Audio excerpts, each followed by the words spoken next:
என் பேர் சத்யா. முசிறியில் இருக்கிறேன். முசிறியில், திருச்சி மாவட்டத்தில் முசிறியில் சத்யான்னு இருக்கேன். ஐயம்பாளையத்து செந்தில் யார் அப்படின்னா, ஐயம்பாளையம் செந்தில் அப்படின்னா, நான் 2013 மே மாதம் எஸ்கேபி பஸ் காட்டுப்புத்தூரில் முசிறியில் ஏறி டிஆர்பி கோச்சிங்க்காக கேர் எஜுகேஷன் ஜோசப் காலேஜில் நடந்தது. சாட்டர்டே சண்டே எனக்கு கிளாஸு. நான் ஒரு நாள் சண்டே ஏறினேன். காலையில் சண்டே ஏறினேன். அதே பஸ்ஸில் ஐயம்பாளையத்து செந்தில்ங்கிறவன் ஏறினான். ஐயம்பாளையத்து செந்தில் அப்படிங்கிறவன் ஏறினான். ஐயம்பாளையத்து செந்தில் ஏறி என்ன பண்ணால், கண்டக்டர்கிட்ட என்ன பின்னாடி பின்னாடி சீட்டில் உட்காந்துட்டு அசிங்கமாக பேசினா. அது என்ன பேசினான்னு எனக்கு அப்போதைக்கு தெரியாது.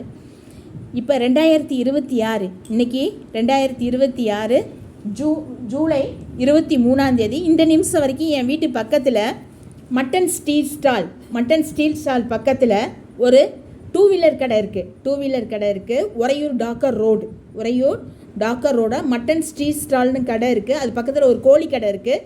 அதுக்கு பக்கத்தில் ஒரு மோட்டார் சர்வீஸ் கடை. அந்த கடையில் தான் எந்த நேரமும் 24 ஹவர்ஸும் அந்த கடை இருக்கும். அந்த கடையில் நைட்டு 12 மணி வரைக்கும் இருக்கும். அந்த 12 மணி வரைக்கும் என்ன செய்வோம், அந்த கடையில் என்னை நோட் பண்ணிக்கிட்டே இருக்காங்க. யார் அப்படின்னா, ஐயம்பாளையத்து செந்தில்.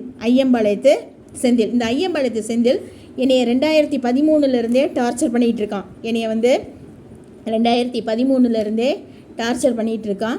2013 செப்டம்பர் 16 எங்கள் வீட்டுக்காரோட பாலசெந்தில் கல்யாணம் நடந்துச்சு. அதுக்கப்புறம் நான் உறையூர் வந்துட்டேன். உறையூர் வந்ததுக்கப்புறம் இதில் எஸ்கேபி பஸ்ஸில் சண்டை நடந்துச்சு. எஸ்கேபி பஸ்ஸில் எங்கள் மாமாட்ட ஃபோன் பண்ணி, இது மாதிரி பஸ்ஸில் வந்தவங்க யாரோ என்னை தப்பாக பேசுகிறாங்க மாமா, பஸ்ஸில் தப்பாக பேசுகிறாங்க அப்படின்னு சொல்லி இன்ஃபர்மேஷன் கொடுத்தோன்னே எங்கள் மாமா அன்றைக்கி சாயந்தரமே என்ன பண்ணினாங்க அப்படின்னாங்கன்னா, அந்த பஸ் கண்டக்டரை டிரைவரை கூப்பிட்டு கேட்டாங்க.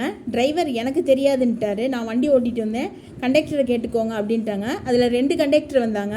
ஒரு கண்டக்டர் வளர்த்தியான அந்த கண்டக்டர் கிடையாது, அதில் குட்டையான ஒரு கண்டக்டர் திருச்சி லோக்கலில் உறையூர் வண்டியில் ஓட்டிகிட்டு இருக்கான்.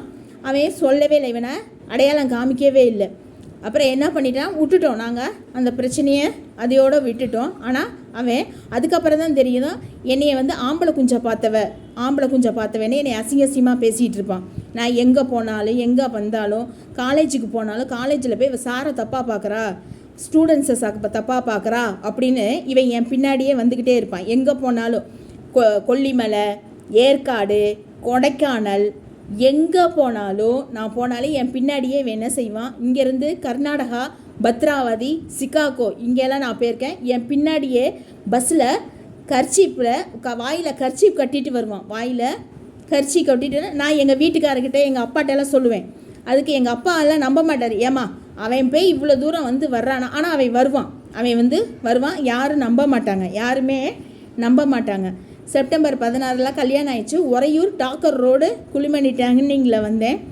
குளிமணி டேர்னிங்கில் நான் எங்கள் வீட்டுக்காரோட வாழ்ந்துட்டு இருந்தேன். எங்கள் வீட்டுக்காரோட வாழ விடலை. பல தொல்லைகள் கொடுத்துக்கிட்டு இருந்தான். நிறைய ஆளுங்களை பிடிச்சி என்னை கேவலப்படுத்திட்டு அசிங்கப்படுத்திட்டு, நானும் எங்கள் வீட்டுக்காரங்களும் கோயிலுக்கு தான் அதிகம் போவோம்.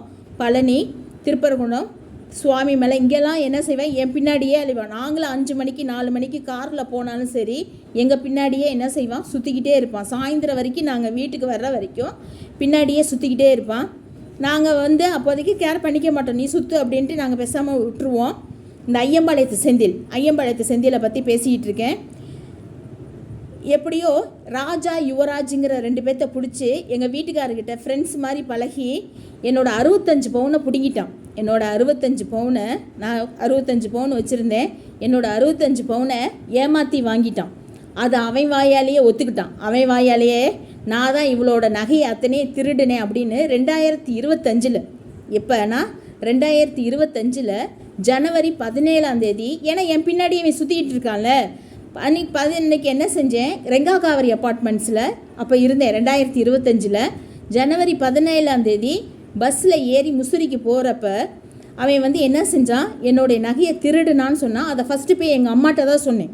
எங்கள் அம்மாட்டையும் எங்கள் அப்பாட்டையும் தான் சொன்னேன். ஏம்மா, என் நகையெல்லாம் திருடுனது ஐயம்பாளையத்து செந்தில்மா, என் பின்னாடி சுற்றிக்கிட்டே இருப்பான்ல ஐயம்பாளையத்து செந்தில் அப்படின்ட்டு எங்கள் அம்மா சொன்னாங்க, உங்கள் வீட்டுக்காரர் ஏமாந்துட்டார், என்னம்மா பண்ணுறது அப்படின்னு சொல்லி அவங்களும் பேசாமல் விட்டுட்டாங்க. அவங்கள எங்கள் வீட்டுக்காரர்கிட்டையும் வந்து நான் கேட்டேன், எங்கள் வீட்டுக்காரங்கள்ட்டையும் வந்து நான் கேட்டேன். அவன் ராஜா யுவராஜ் 2 பேர்த்த நடிக்க வச்சு எல்லா வேலையும் பண்ணினான். எல்லா வேலையும் இவன் தான் ரெங்கா காவிரி அப்பார்ட்மெண்ட்ஸ்குள்ளே உள்ளே புகுந்து 200 குடும்பம் ABCDE 5 பிளாக்லேயும் போய் ஒவ்வொரு பிளாக்குக்கு 40 வீடு, ஒவ்வொரு பிளாக்குக்கும் 40 வீட்லேயும் போய் இவன் ஆம்பளை குஞ்சை பார்த்தவ அப்படின்னு ஒவ்வொரு வீட்லேயும் போய் சொல்லி, நான் வந்து அந்த கேரக்டர் கிடையாது. நான் கல்யாணம் ஆகி இன்னையோட 13 வருஷம் முடிஞ்சு 14 வருஷம் ஸ்டார்ட் ஆக போகுது. எங்கள் வீட்டுக்காரோட ஹவுஸ் ஒய்ஃபாக தான் வீட்டில் வாழ்ந்துட்டுருக்கேன். என்னை ஆம்பளை குஞ்சை பார்த்தேன்னு. ஆனால் யாருமே நம்ப மாட்டாங்க. யாருமே இப்போ போய் வந்து கல்யாணம் ஆனதுக்கப்புறம் சுற்றுறானா அப்படிம்பாங்க. ஆமாம், கண்டிப்பாக சத்தியமாக சுற்றிக்கிட்டு தான் இருக்கேன். என் பவுனை திருடுனது அவன் தான். என்னோட இது ஆதிபராசக்தி மேலே சத்தியமாக சொல்கிறேன். அவன் தான் என் நகையை அத்தனையும் திருடுனான். என் நகையை திருடுனது அத்தனையும் அதுக்கு உடந்தையாக இருந்தது ரெங்கா காவிரி அப்பார்ட்மெண்ட்ஸ் மந்திரவாதி. இந்த நந்தினி, மைண்ட் வாய்ஸ் நந்தினின்னு சொல்கிறேன் பார்த்தியா, அவன் அண்ணன். இவங்கெல்லாம் சுற்றிக்கிட்டே இருப்பான். இவங்களாம் ஃப்ரெண்டு. இவங்க 3 பேர் பெஸ்ட்டு ஃப்ரெண்டு. எங்கள் வீட்டுக்குள்ளேயெல்லாம் வருவாங்க. கள்ளசாவி, எங்கள் வீட்டுக்கு எல்லாமே அவங்க கள்ளசாவி வச்சுருப்பாங்க. நாங்கள் ஊருக்கு போனால் வீட்டுக்குள்ளே வந்து அந்த மந்திரவாதியை, நந்தினி இருக்கா பார்த்தீங்களா, அவங்க அப்பா வந்து மந்திரவாதி, ரிட்டையர் போலீஸர். அந்த இன்ஃப்ளூயன்ஸை பயன்படுத்தி அவன் ஒரு மாந்திரீகத்தினால எங்கள் வீடே இப்போ நான் பேசுகிறது கூட கேட்கும். அவங்களுக்கே கேட்டுக்கிட்டு தான் இருப்பாங்க. ஏன்னா ஏதோ மந்திர கோளாலானதை நாங்கள் இருக்கும்போதும் சரி, இல்லாத போதும் சரி, நான் வீட்டுக்குள்ளே வேலை செஞ்சுக்கிட்டு இருந்தேனாவே, கதவு திறந்து வச்சுட்டு இருந்தேனாவே, நந்தினி, இந்த mind voice Nandini, Trichy Renga Kaveri apartments வீட்டுக்குள்ளே புகுந்து அவன் அண்ணனோட வந்து கண்ட பக்கம் அது சின்ன கருப்பு மாதிரி இருக்கும். நான் நிறைய எடுத்திருக்கேன். அது சின்ன கருப்பு துகள் மாதிரி இருக்கும். அதை கொண்டு தூவிட்டு போயிடுவா. இந்த ஐயம்பாளைய செந்தில் கேரக்டர் இதுதான்.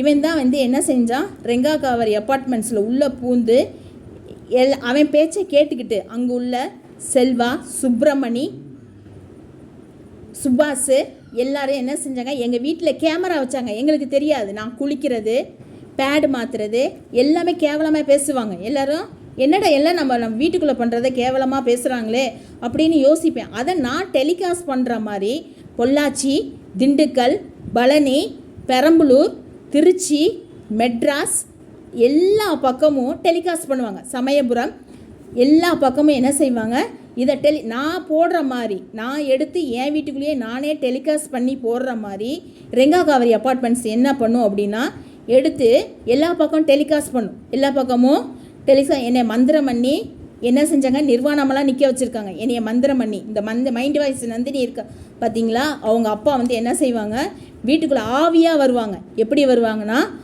யாருமே நம்ப மாட்டாங்க. ஆனால் என் கண்ணுக்கு தெரியும். என் கண்ணுக்கு அவங்க அம்மா ஒரு மந்திரவாதி, அவளும் ஆவியாக வருவா. இந்த நந்தினியும் என்ன செய்வா, ஆவியாக வருவா. எப்போ கண்டுபிடிச்சேன் அப்படின்னா, நந்தினி ஒரு நாள் மைண்ட் வாய்ஸ் நந்தினி வந்து என்ன பண்ணுனா, என்னையை தொட்டுட்டான்.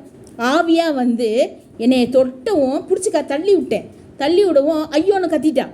ஐயோ அப்படின்னு கத்தவும் அன்றைக்கி தான் ஃபீல் பண்ணினேன் அவள் வந்து வீட்டுக்குள்ளே வர்றது. Mind voice Trichy Nandini. நான் எந்த கோயிலுக்கு போனாலும் அவள் அந்த மைண்ட் வாய்ஸ் கருவியை வச்சு என்ன பண்ணுவாள், நான் மனசார கோயிலில் வேண்டுனேன் அப்படின்னா அதை வந்து திட்டுனா கூட, என்னை இப்படி பண்ணுறாளே, இப்படி செய்கிறாளே, நீ தான் அவளை கேட்கணும் அப்படின்னு கேட்டேன்னா, அவங்க அப்பே மந்திரவாதிங்கிறனால சாமியே விலைக்கு வாங்கிடுவாங்களாம். சாமியே என்ன செஞ்சுருவாங்களாம், விலைக்கு வாங்கிடுவாங்களாம். சாமி வந்து ஒன்றும் பண்ணாதான். சாமி வந்து அவங்களெல்லாம் ஒன்றும் பண்ணாதான். என்னையே தான் வந்து பாதிக்குமா. இவ்வளோ பண்ணுன என்னையே தான் என்ன செய்யுமா, பாதிக்குமா. இந்த ஐயம்பாளைய செந்தில் யாருமே நம்ப மாட்டேங்கிறாங்க.